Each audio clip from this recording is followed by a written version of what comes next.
Dark Messiah Might and Magic Elements is a spin-off of the musty-dusty computer role-playing series that began in 1986. While the modern version still features a fantasy setting viewed from a first-person perspective, Dark Messiah is closer to a shooter in design. Arrows and spells replace bullets, while the butt end of a gun gives way to swords, staves, and daggers.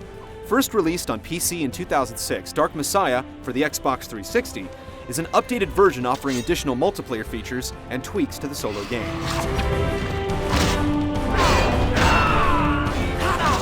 Yet by straddling two genres, Dark Messiah runs the risk of hardcore players lamenting the lack of traditional features and action fans becoming bored with a sword.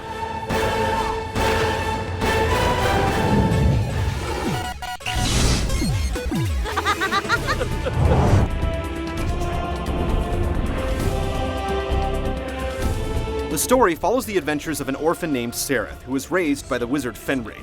Sereth yearns for action in his uneventful life, and he gets his wish when he's asked to help Fenrig's friend Menelog retrieve the ancient Skull of Shadows. Get some sleep, hero. We sail with the morning tide. Not entirely confident in the young man's skills, Fenrig gives Sereth a companion by going the not-so-simple route of transferring a cold spirit into Sereth's warm body. Fear not. This won't hurt a bit. The guardian, Zana, is a little on the perturbed side and chirps like a backseat driver on a cross-country road trip.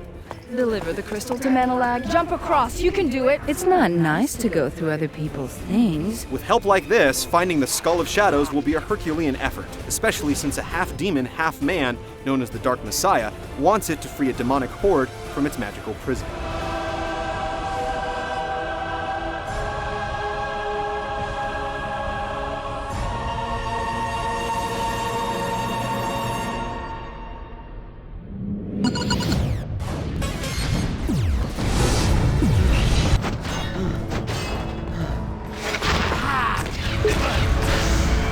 Dark Messiah divides its hacking and slashing into 11 chapters. Each is comprised of linear levels emphasizing combat over character development, exploration, and quests.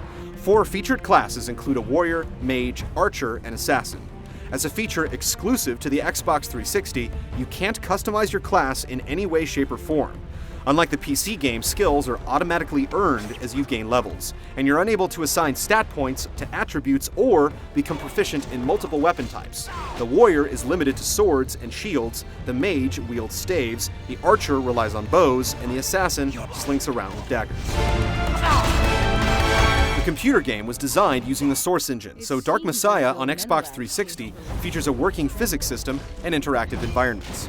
You can, for example, kick enemies and watch them fly backwards off cliffs and the like, or through weak floors. Spiked torture racks can be strategically used as a landing spot, as can bonfires for a literal take on feeling the burn. Show some skill before... You can also heave crates, chop ropes to activate traps, and hack at weakened wooden beams to cause objects to crash down on enemies. None of this is necessary, of course, but it's nice to have options. I need backup! Even the multiplayer component is a disappointment, with a cap of 10 combatants and 5 unexciting game modes.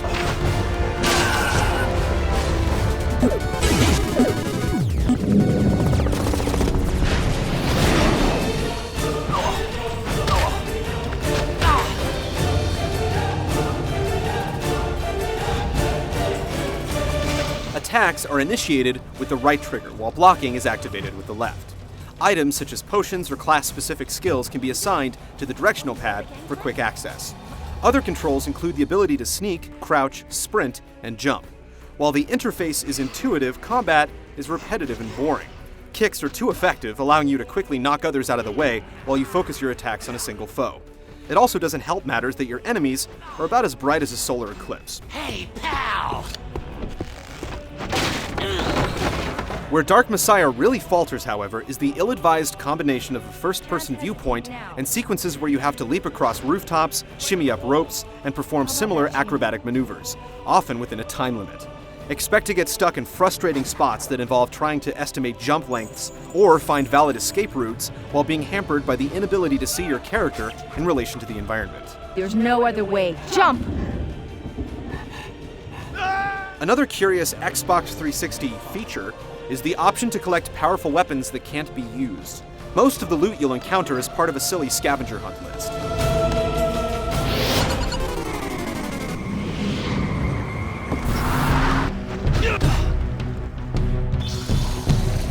Tying the questionable gameplay and design together is a presentation that will elicit more groans than one of the game's zombies. Dated visuals, terribly uneven frame rates, game crashes, and other glitches will try the patience of the most ardent adventurer. The voice acting is more melodramatic than what's found in your average soap opera, and loading sequences between and within the individual chapters are grating. You must be the envoy. Here's our guest. Bye, Darth. Okay.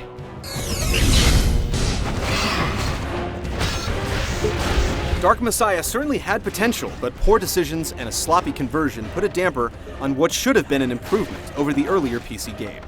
Oddly enough, we found ourselves continuing to play just to see if it got any better. Unfortunately, it didn't, so save your hard-earned cash for something more deserving. With Dark Messiah, the once venerable might and magic has transformed into something trite and tragic. Don't worry. You'll learn to enjoy the pain.